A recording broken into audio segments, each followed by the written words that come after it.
Hare Krishna, Brahma Sutra Bhashya, 13th lecture, 5th Sutra continues. Kathopanishad 2:15 says, Sarve Vedayat Padamamananti Tapamsi Sarvani cha Yadvadanti. All the Vedas speak only of him, the Brahman, and all reflections are devotional acts such as meditation, realization, etc. Acts are directed towards the Brahman only. Bhagavad Gita says, 15th chapter, 15th sloka, Sarvasya chaham hrudi sannivishto matta smrti jnanam apohanancha vedaischa sarvairahameva vedyo vedanta krud veda videva chaham. I only reside within the hearts of all the living beings, the souls. I am only the cause for memory, knowledge, and any loss of knowledge also. I am the primary purpose of Vedas.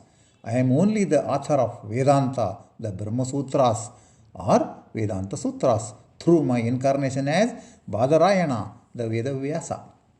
I am the only one who knows all the Vedas. I only comprehend the meanings of Vedas. Thus says Lord Sri Krishna. Ityadi Sruti Smrtibhyascha. By all these Vedic texts, the Sadagama sayings, I am the Brahman directly spoken of. Repeat, by all these Vedic texts, Sadagama sayings, I am Brahman directly spoken of. So Brahman is Vachya, describable, and cannot be called as Avaksa, indescribable, etc. Avachya twadikam taprasiddhatvat. The statement that Brahman is Avachya, indescribable, Adneya, unknown, etc., however, proceeds from the absence of thorough comprehension of Brahman, as one cannot have the best knowledge of Brahman. He is Avachya, Adneya, and so on. It is only to indicate that Brahman cannot be completely comprehended because he is infinite in all auspicious good qualities. So he cannot be comprehended completely by any soul, by anybody. This can be explained by an example quoted as below. Na tadi dragiti neyam na vacham na cha tarkyate pasyam topi na pasyanti mero rupam vipastitaha itivat. The wise people, the learned people, the jnanis will see the form of Mount Meru, the biggest mount, Meru, and still they do not see it. They cannot see all the mighty Meru mountain. They cannot fully understand its topography, all over, in and all out, etc. of Mount Meru, mighty Mount Meru. Similarly, the Brahman cannot be described, extolled, reasoned out, declared fully by Vedic sentences. Garuda Purana says, Aprasiddhera vachyam tat vachyam sarvaga muktitaha atarkyam tarkyam adneyam neyamevam param smrutam iti Garude.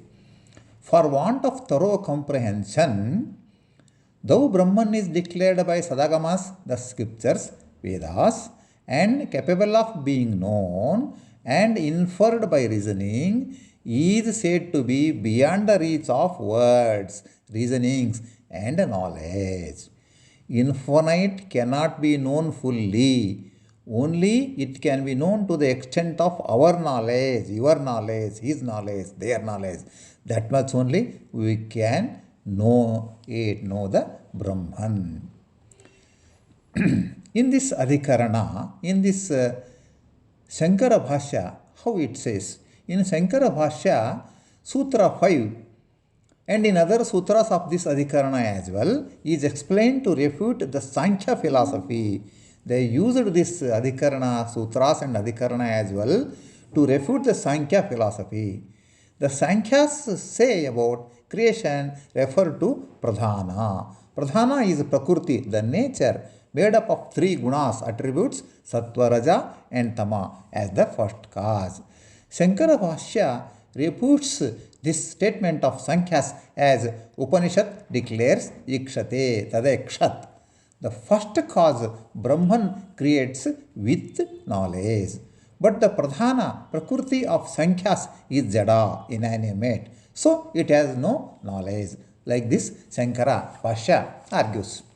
An ignorant material cannot be the first cause of creation. So it is proved that first cause of creation is Brahman only and not the pradhana, as in Sankhya sayings. They say, the Advaitans say.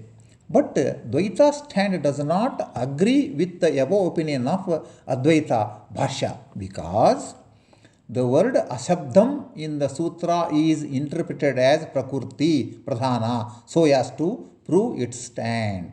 The Shankara Bhashya has interpreted Ashabdam as Prakurti, Pradhana. Moreover, the quoting Sat in Sadeva Somya sentence of the Upanishad is not identifying with Pradhana, the Prakriti, because Pradhana is Ashabda. Ashabdam hitat and is only Anumana Gamya. The word Ashabda is also used as Hetuvachaka here.